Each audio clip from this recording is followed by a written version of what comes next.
দিল্লিতে বাংলাদেশ হাই কমিশনের সামনে ফের বিক্ষোভ করেছে উগ্রপন্থী রাষ্ট্র সেনা সংগঠনের সদস্যরা।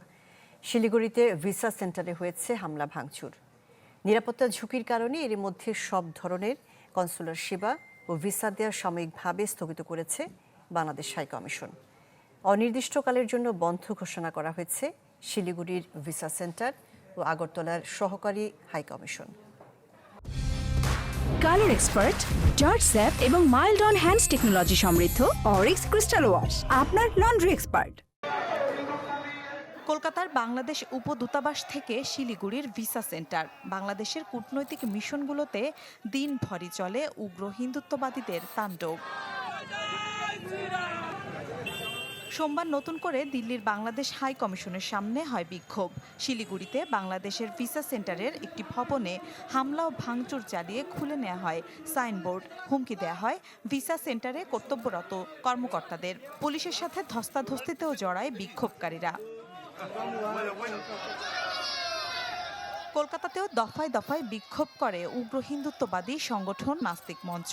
কলকাতার উপদূতাবাস বন্ধের হুমকি দেন বিজেপি নেতা শুভেন্দু অধিকারী। পোড়ানো হয় ডক্টর ইউনূসের কুশপুত্তলিকা।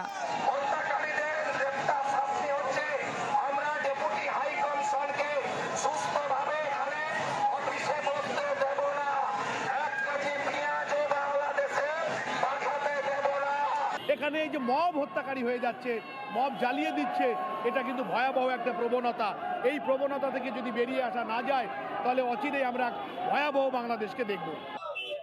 এর আগে শনিবার ও রবিবার দিল্লিতে বাংলাদেশ হাই কমিশনের সামনে বিক্ষোভ করে উগ্রপন্থী রাষ্ট্র সেনা সংগঠনের ২০ থেকে ২৫ জন।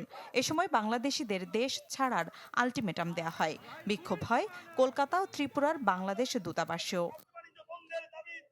নিরাপত্তা ঝুঁকির কারণে ভারতের দিল্লিতে বাংলাদেশের হাই কমিশন এবং ত্রিপুরার আগরতলায় অবস্থিত সহকারী হাই কমিশন থেকে সব ধরনের কনসুলার সেবা ও ভিসা কার্যক্রম সাময়িকভাবে স্থগিত করা হয়েছে। অনির্দিষ্টকালের জন্য বন্ধ ঘোষণা করা হয়েছে শিলিগুড়ির ভিসা সেন্টারও। এমন পরিস্থিতিতে চলমান উত্তেজনার সমাধান করে বাংলাদেশ ভারত সম্পর্কের দূরত্ব কমানোর তাগিদ দিয়েছে রাশিয়া।